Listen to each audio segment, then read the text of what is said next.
Well, welcome everybody. I'm here with Dennis Pate. He is the president and CEO of the Omaha's Henry Dorley Zoo and Aquarium.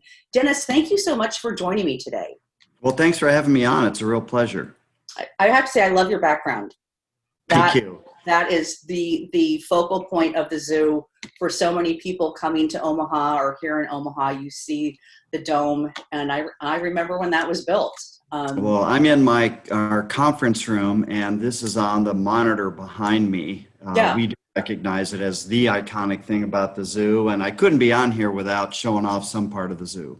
Absolutely. I agree 100%.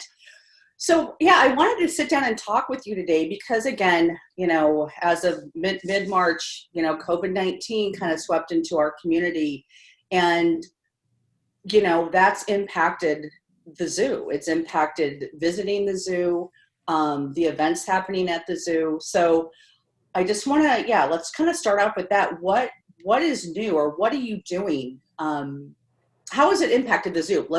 That's a simple question. Several different ways. For the 2.5 months we were closed, and so that was a huge financial impact for us. And for the first 2 weeks, we voluntarily sent all the staff we could home, and they worked from home to try and really early on stop the spread. So after a couple of weeks, gradually we returned back, but it had just devastating financial implications for us, for events, for facility rentals, for admissions, for memberships, for gift, for food, you name it, all the way down the line. We were severely impacted, like a lot of people. The difference with the zoo is about 30% of our cost we can't do anything about, and that's the bubble that I talk about around animal care and some of the engineering folks and the horticulture folks. If everything were closed, we'd still have a bill for about $15 million to run the zoo for a year. So that is it's way beyond lock the door and go home. There's still a lot of responsibilities we have here to take care of our animals. Yeah, absolutely. And so like you said, you were closed down for like 2.5 months. And then after that, for the first 3 weeks in June, we were only open outside in one way. So really depressed attendance. We were down in the 25% of a normal attendance during those first 3 weeks. Yeah, because the Omaha Henry Dorley Zoo and Aquarium, I remember going there when I was like 5 years old. And first of all, it has just exploded in what it offers people, and the educational, the research, everything that's happening at the zoo. Even since I've been here, Andy. Yeah. Even in the 11 years I've been here, it's exploded. Yeah. And like you said, the animals, they still need care. Everything that you're doing requires care. And for people wanting to visit, and one of the things, our zoo is like the #1 zoo in the world, isn't it? We like to think so. We get a lot of my colleagues that would argue with me about that, but we're certainly one of the very top zoos in the world. Yeah. So what's happening now? So if people are wanting to visit the zoo today, and then I'm going to ask you before we end, how people can support the zoo as well, in addition to attendance. But thank you. But like right now, what's going on? You've got some things happening that people can participate in, and if somebody wants to come to the zoo this weekend. So for a lot of people, the zoo is going to look pretty much like you remembered it. There are still some things closed. We're required to monitor how many people are in each of the buildings, and so that requires more staffing, how many people in, how many people out, so we can stay at or below that 50%. That's a part of the directed health measure from the governor's office. So we have to monitor the attendance in all the indoor buildings and stay below 50%. So almost all the buildings are open. Now, parts of some buildings are not. The lower level of the Desert Dome is not open. The lower level of the lead jungle is not open. Some it's because the paths are too narrow, some because it's just kind of dark in there and you're not going to know whether you're close to somebody or not. Yeah. And some, like adventure trails, there's just too many high touch surfaces. It's built for that. And so we've decided it's just taken too many risks to open that, and that will hopefully open next spring again. But everything else is open. Animals are outside. the grounds look great. We really, if we didn't take care of the grounds for those 2.5 or 3 months, it would be a weed patch in no time.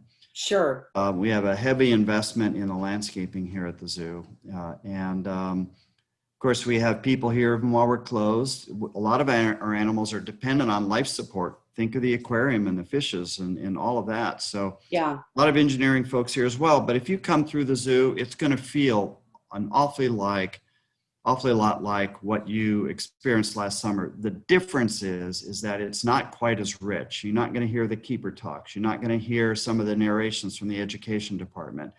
I just mentioned a couple of things that are closed. Not all the restaurants are open. So we've had to monitor that pretty closely, but for a stroll through the zoo, it's going to feel pretty darn good, I think, if you come back. Yeah.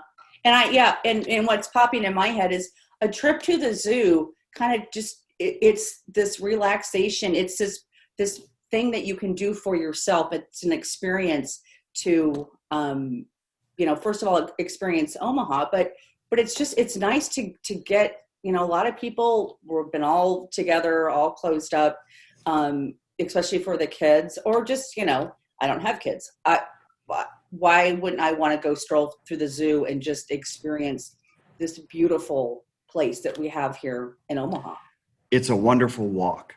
It really is. Yeah. And with all the landscaping and the seating opportunities and the shade, or if you want to get a cup of coffee or have lunch here, just that by itself is kind of a really neat experience. Yeah. It really is. And we planned it that way to be that way. So it's doesn't have to be an intense viewing area, learning area if you don't want it to be.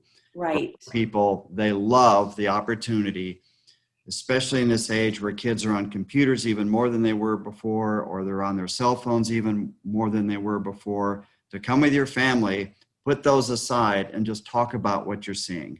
Yeah. Being together as a group is wonderful. And that's what people love about the place. Absolutely. And the animals are not aware of COVID-19. They're still there doing their thing, being in this beautiful place. And, they're there for us to just, to enjoy them. And take care of them. We're part of that enriched environment for them. They're curious about what's going on, and little kids, and how come that kid's crying, and especially some of the primates and really the gorillas and orangs who are very curious about people. Yeah. And I think miss people being here. Yes. Well, let's talk a little bit before we end. How can people support the zoo? Because I know, obviously zoo memberships, and that's important regardless what's going on. But are there some other ways, especially during this time when, you're needing, additional funds? I mean, how can people support you? So you mentioned one, the big one is memberships. Yeah. That accounts for roughly 25% of our revenue to keep the doors open is memberships. And we're significantly below where we would expect to be. Yeah. So, and your membership, regardless of when you sign on, is good for a year. So you don't have to sign on during that membership drive in the spring, although you get a discount for doing that. But any other time of the year, it's great to become a zoo member. Just come visiting the zoo, having lunch here, participating in some of our education programs, helping us with our emergency fund. That's part of the foundation to help meet our operating needs. So we have much less money coming in, but we've also regulated, so we have much less money going out too. So we have all kinds of cuts, but you know what? Those still don't balance. That's the need for the emergency fund. Yeah.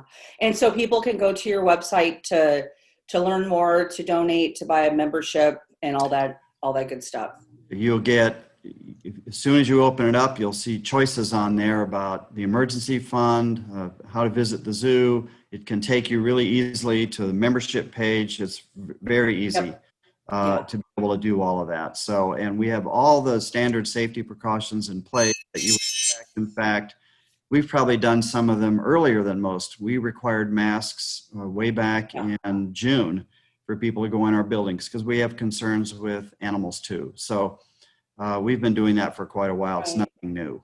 Yeah. And I just want to mention social media is a great way to keep up to date, know what's going on, any kind of special events or anything you're doing. Yeah. And people are all over the social media. Yeah. We probably have 300,000 people that look in on Facebook, for instance, that Yeah. follow us on that.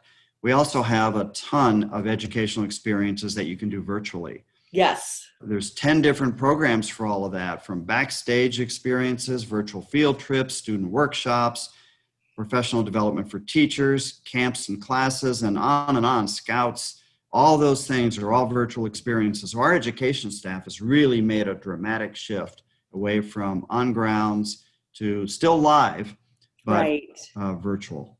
Yeah, and I would encourage everybody to sign up for your e-newsletter, because I get that, and I just tons of information I've noticed that you do all those virtual events, so kids, families, adults, whoever can enjoy the zoo from their home, if they can't make it to the zoo. And that's one way that you have definitely pivoted and said, okay, how can we keep the zoo in front of our community?